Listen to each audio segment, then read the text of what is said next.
conversation. Alright, you did that right. Yeah. Hello. Welcome to the fall 2020 design workshop. It says winter 2020 right there. Ignore that. Wait, is it winter? It's winter. It's winter. Welcome to the winter 2020 design workshop. My name's Luke. Today we're going to be talking on flow, and I put in the subtitle dissolving the medium, and then I forgot to talk about that a whole bunch, but ask me about that at the end of the workshop, and I'll tell you what the idea of that subtitle means. I got special thanks to Sean Barron. He wrote a Gama Sutra article on flow. Do you guys know what Gama Sutra is? Yeah, sure. It's this cool little website where a bunch of designers and just game developers in general go and talk about games, and there's a whole bunch of articles. And Sean Barron wrote an article on there on flow. So if you just Google Gama Sutra design principles, you can get like a collection of articles on like what's important for design. And I used a lot of stuff from his article on the flow for this one. There's a link to it in the what are these called? Slides. There's a link to it in the slides. I will do my very excuse me. I'll do my very best to post that like right after the workshop if you want to look at it. So what is flow? Do you know what flow is? My understanding is it's kind of like a, how to explain? It's like the state of mind you go into when something is like just hard enough. Yeah. Yeah, so I'm mostly making a joke right here. Flow is a state of being coined by Mihaly Csikszentmihalyi, where a single subject takes a person's complete focus. And usually this is a subject or like game or like sport or something along those lines, where it takes enough skill to the point where they have to be moderately thinking about it, but not so much that they have to think about every single detail. Symptoms may include extreme focus on task, sense of active control, merging of action and awareness, loss of self-awareness, distortion of the experience of time, and the experience of the task being the only necessary justification for continuing it. So the task becomes the reward in and of itself. Please see a doctor if flow lasts for more than 24 hours. So, how does this apply to us as designers?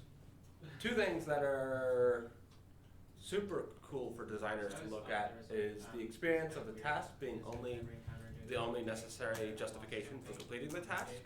So in game, if we tell someone, hey, go complete this quest, and along the quest, even if there's not a satisfying conclusion to the quest, if the quest itself was the satisfying aspect of going and following the quest, then we have made a good, enjoyable quest.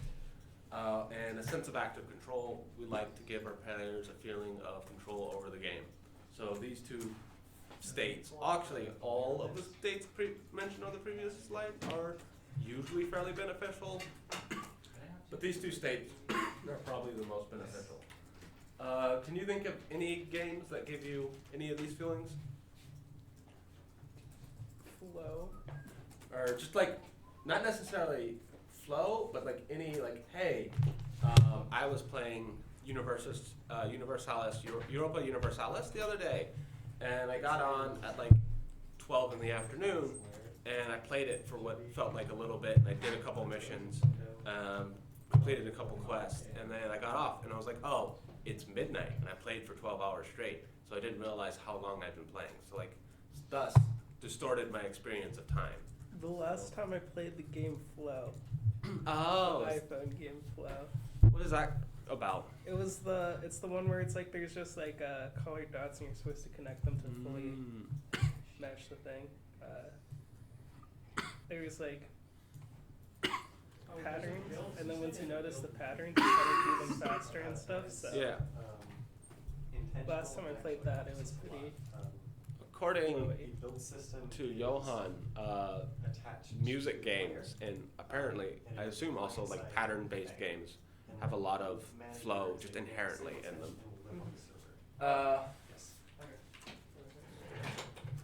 How do we as designers get players into flow? Simple. You just make a game and hope a speedrunning community forms around the game. And when a speedrunning community comes around the game, they'll get their own sense of flow because they'll simplify the game's goal to beating the game as quickly as possible. So they'll give them a very simple goal. Simplify our rules to the point where only the ones that affect the goals are given any attention. And they will ignore a UI that gets in the way of understanding the goal, even modding it out sometimes. So if we just make a game, no matter how bad, and a speedrunning community forms, players will enter a state of flow.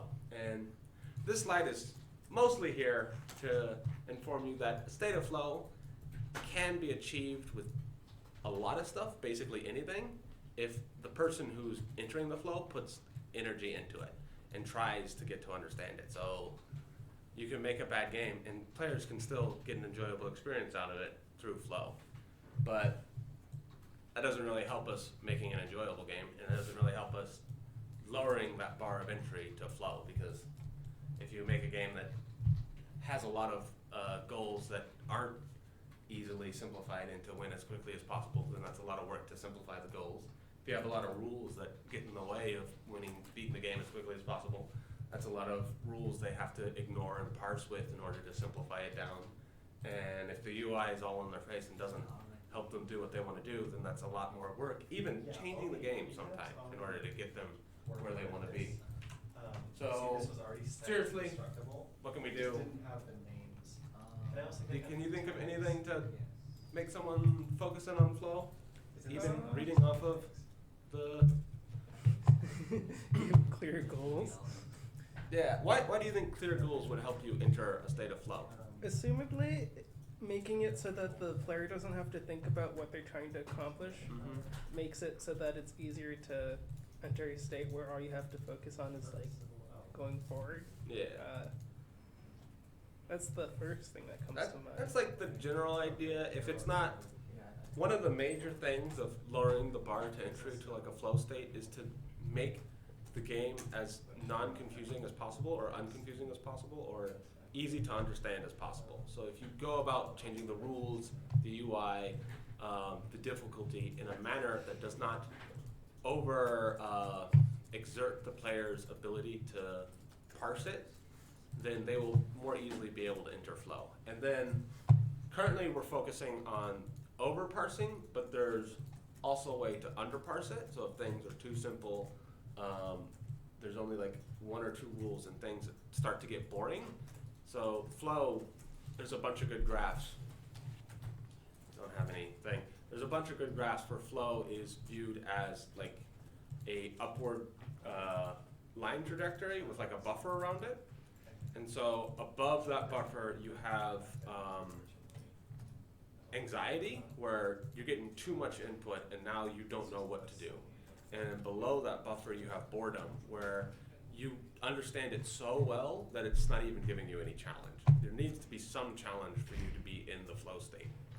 But yes, now we can do all the work for the speedrunners and give them a clear and usually simple goals, have understandable rules, not necessarily simple. So I was talking about Universalis, Europa Universalis, that has fairly complex rules and even fairly complex goals, though the goal can be simplified to conquer the world, or at least survive.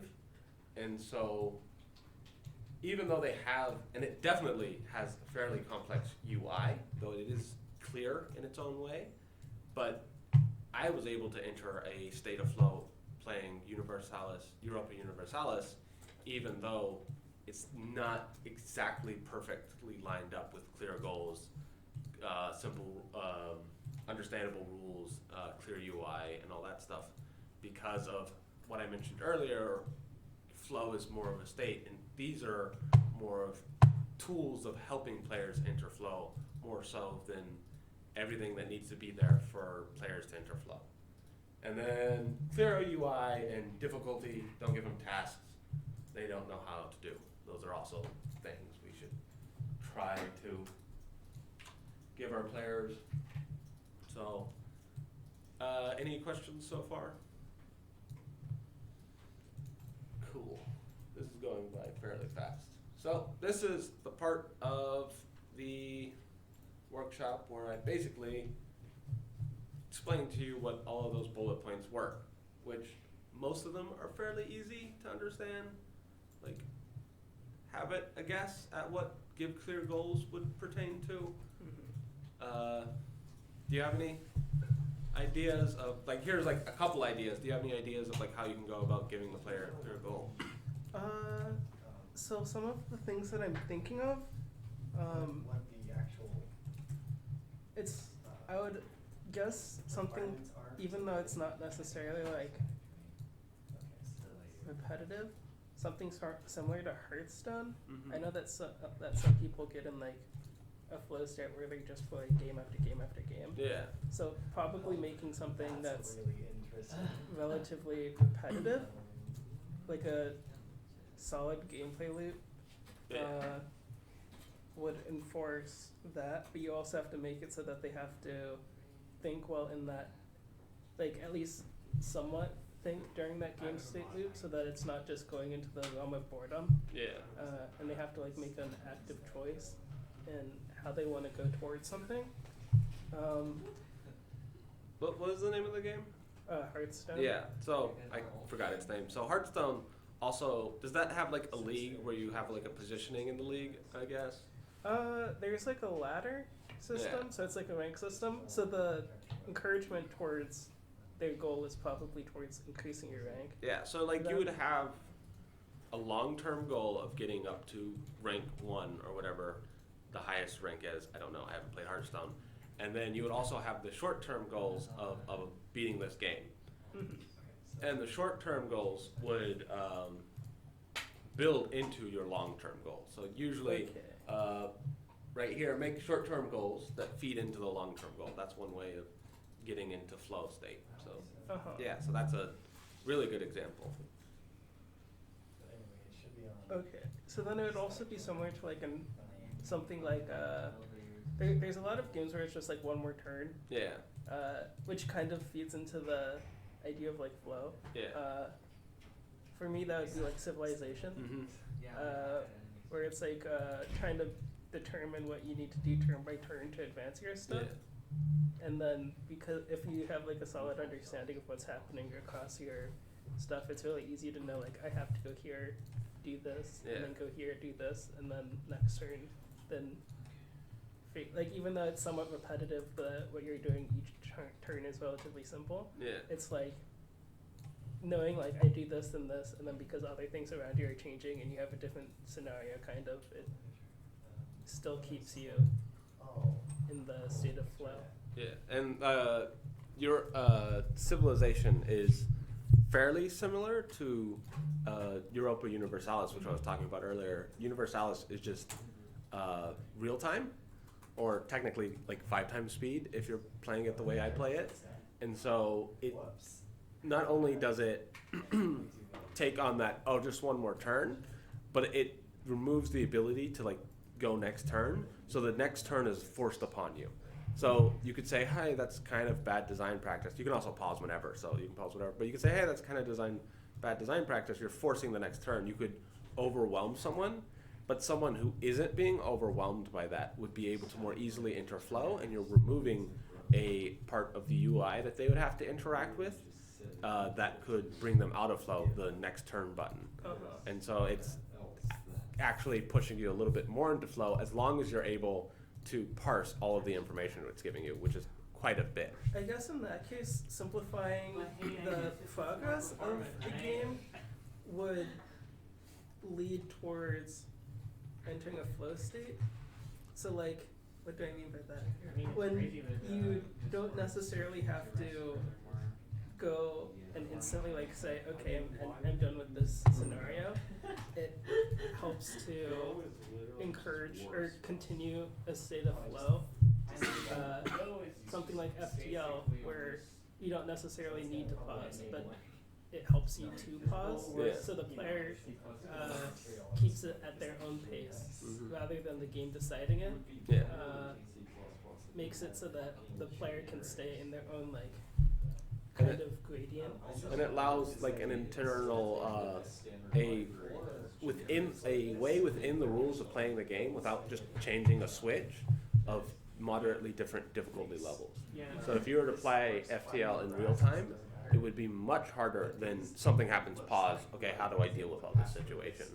And difficulty, as we'll talk about later, is a thing that stresses out and overwhelms the player.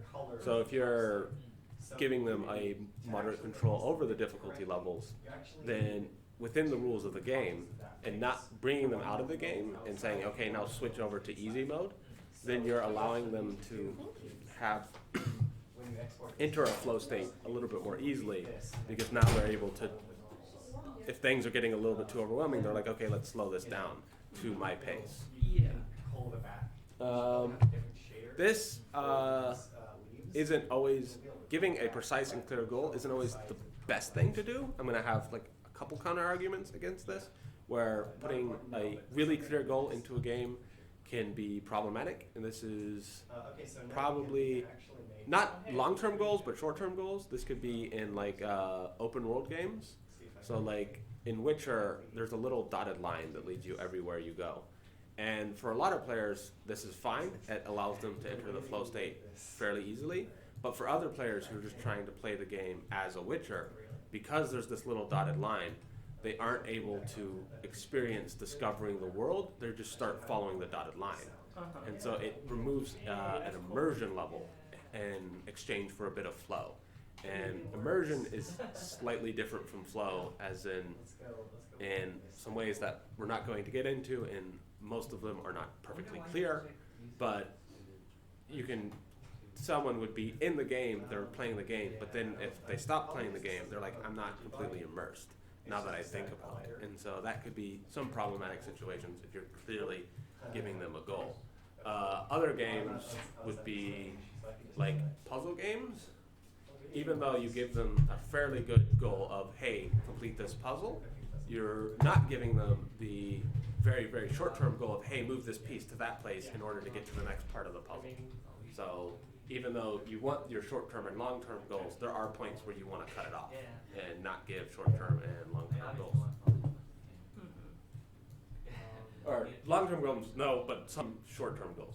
You always want to have long-term goals. Okay. Understandable rules.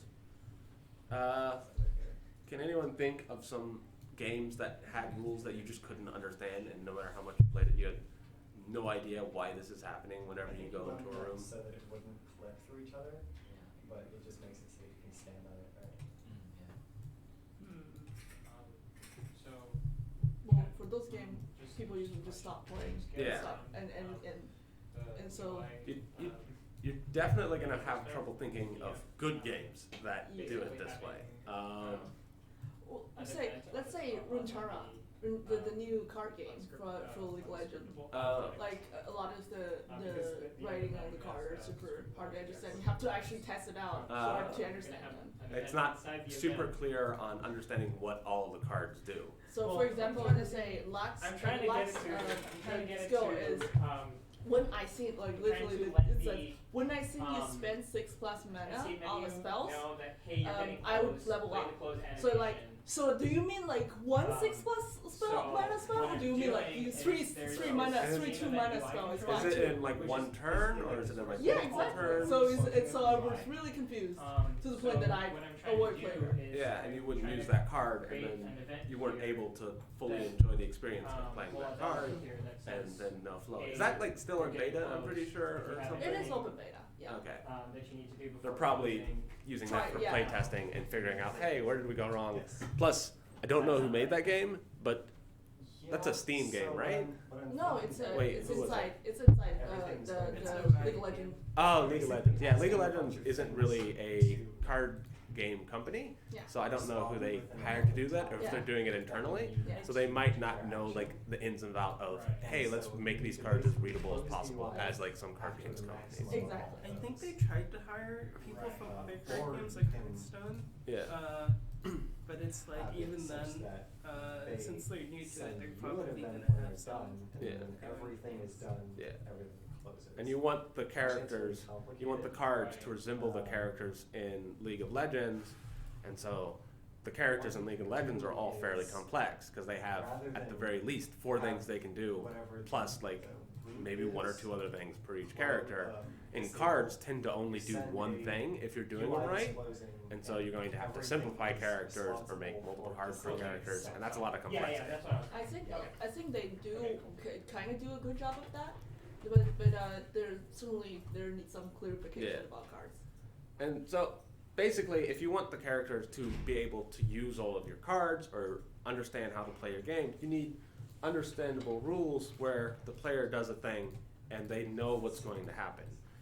Or at the very least, they know they're going to activate a random number generator that will give them 1 of 5 outcomes, or 1 of 10 outcomes, or 1 of 100 outcomes, depending on what type of game it is. If it's a positive outcome, you can be a little bit more random, but if it's a negative outcome, you have to be as exact as possible. So you don't want a player to do a thing and then 50% of the time they get a benefit and the other 50% of the time they get a negative, because that is confusing. Whereas if you get the player to do a thing and 100 times it's a negative, but it's slightly different levels of negative, then that's a little bit less confusing. Or if 100% of the time it's a positive, but it's different levels of positive, that's a little less confusing to the player. So basically, all of these rules can be pushed and pulled as far as you want them to be, but the more you push on them, you can make interesting games by pushing on, hey, how do we get players into flow? Let's push on this a little bit and make it a little bit less like the simple version. But as you do that, you gotta be more careful on what you're informing your player. And the general idea of this whole topic is to not overwhelm your player, because overwhelming your player gives them anxiety and then they leave flow. And then the opposite of that is don't bore your player, because boring your player, they don't want to do it anymore, and then they leave flow. Right. And so consistent and quickly responding rules. So the character does a thing, and then this happens always, every single time, and it happens immediately, and they're immediately informed. And it's not that they did the thing, and then 3 hours later, a response to that happens, and now they don't know why that response happened because it's so divorced from the thing that caused the response. Any questions? Right. So, Because I is know there you use any Unity events any sometimes because you is want there any to situation that open to you the don't editor, sometimes you because want to delegates are blur not the open rules to a the little editor. bit? So one thing that I was thinking about earlier is horror games. A lot of the big thing about horror games is fear of the unknown. And a lot of fear of the unknown comes from not knowing the rules of what's interacting with you. But games as a medium require rules because as we're programming them, we have to give the thing rules.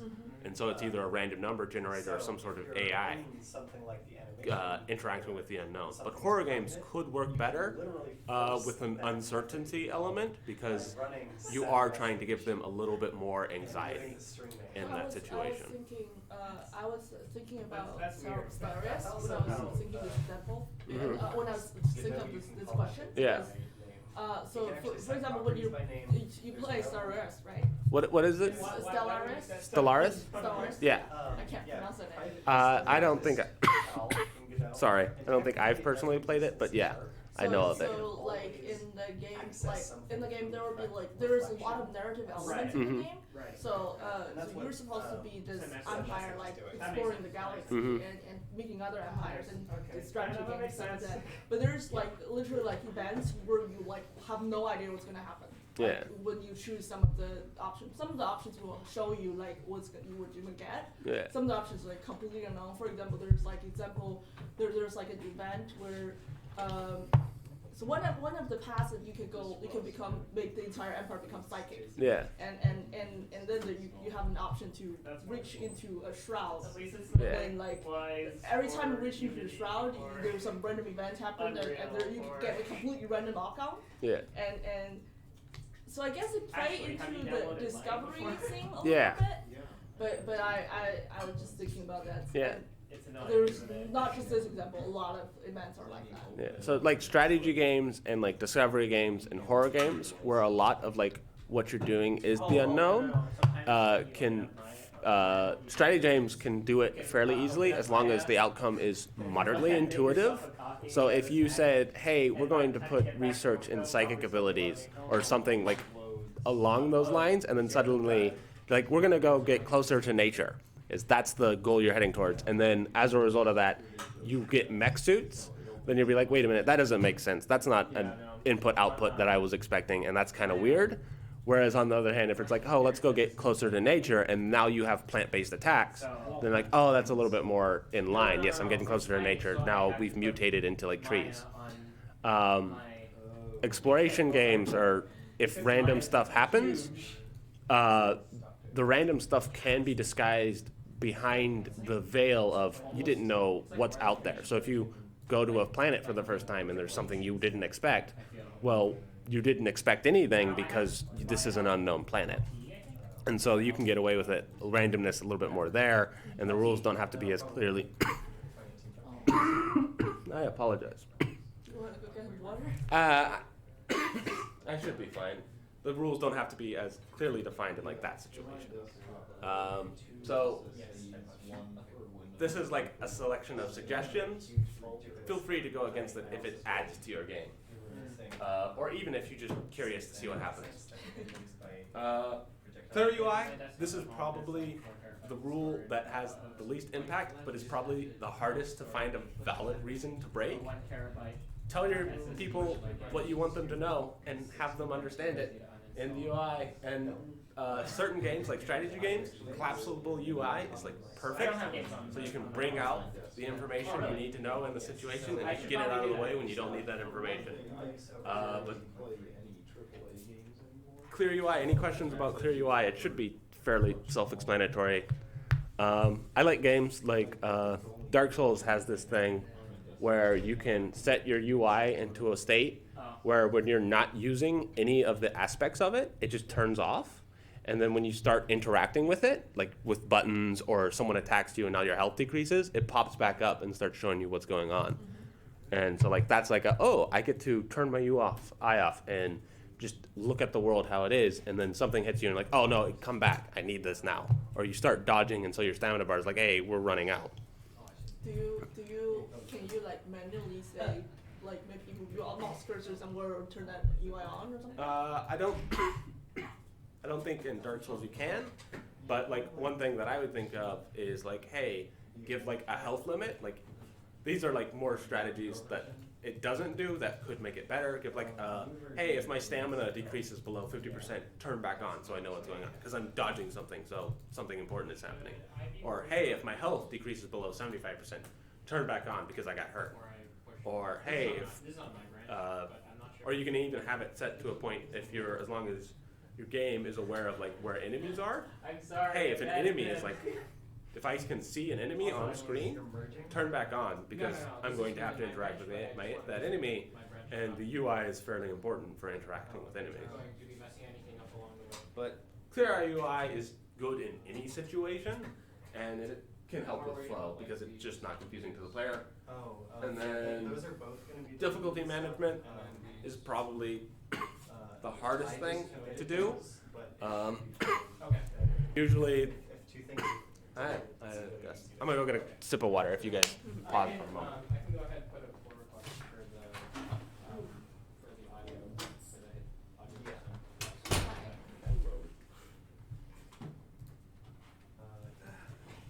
So you're into design as well?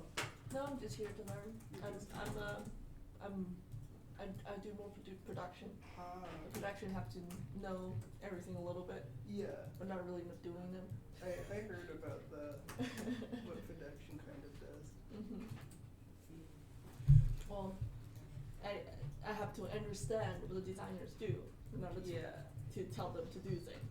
Yeah, you need to understand like the capabilities. Yes.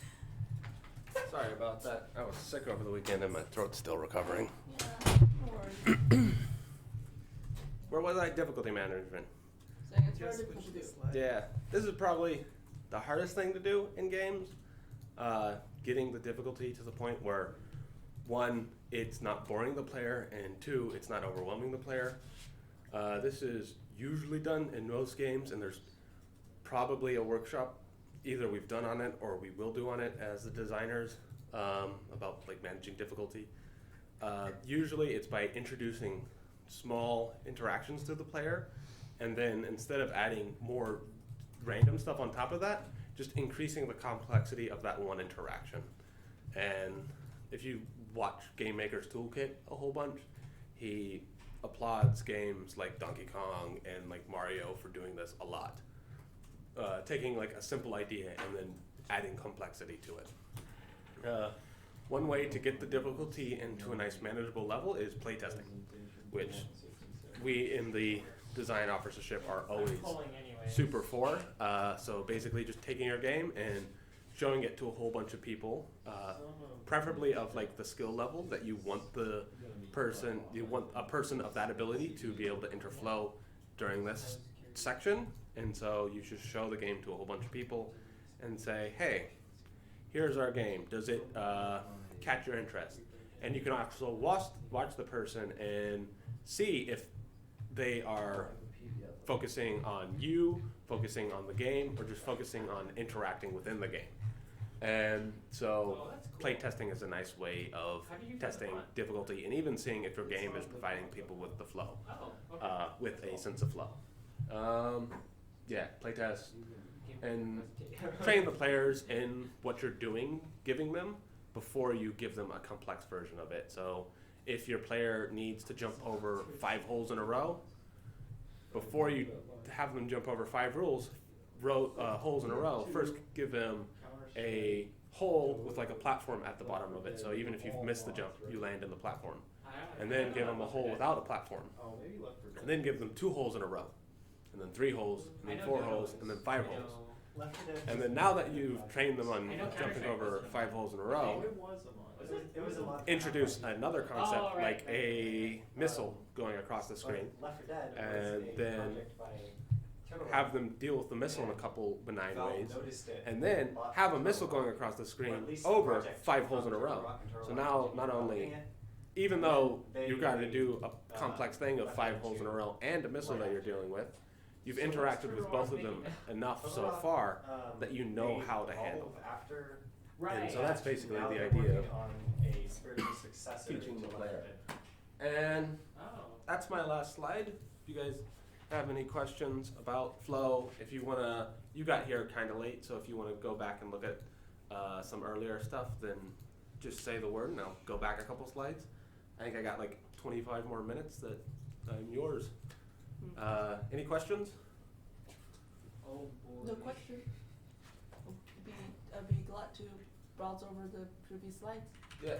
I will try to post these slides as soon as possible after the workshop on our Discord under, I think we have a slide channel in Discord. Yep. So the name of this is Flow, Dissolving the Medium, and Dissolving, the medium. And so basically, if you guys know what mediums are, I'm gonna talk about this now because I said it would at the beginning. If you know what mediums are, that's just the way you interact with like a media. So the screen is a medium for television. The screen plus a controller would be the medium for a video game. And so what you're doing in Flow is removing the player thinking about interacting with the controller to interact with the player. Instead, they just think of themselves more so as the player instead of someone controlling the player. And so that's the basic idea of Flow. Do you know what Gama Sutra is? Yes. I got a lot of these ideas from an article by Sean Barron on Gama Sutra. And here's a link to his thing, and then it's okay, I can just read here's it. like a list of Flow. If you have any questions, feel free to ask. I think I'm just gonna turn off the stream. our stream. Thank you guys for coming. motion. I hope you Thank learned you. something. Staff